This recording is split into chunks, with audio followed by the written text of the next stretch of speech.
passeia Espírito Santo de Deus no meio do seu povo aqui.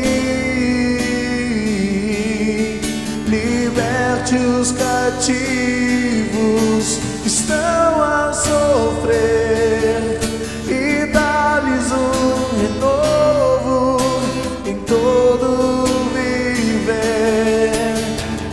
Enche a minha alma com santo prazer.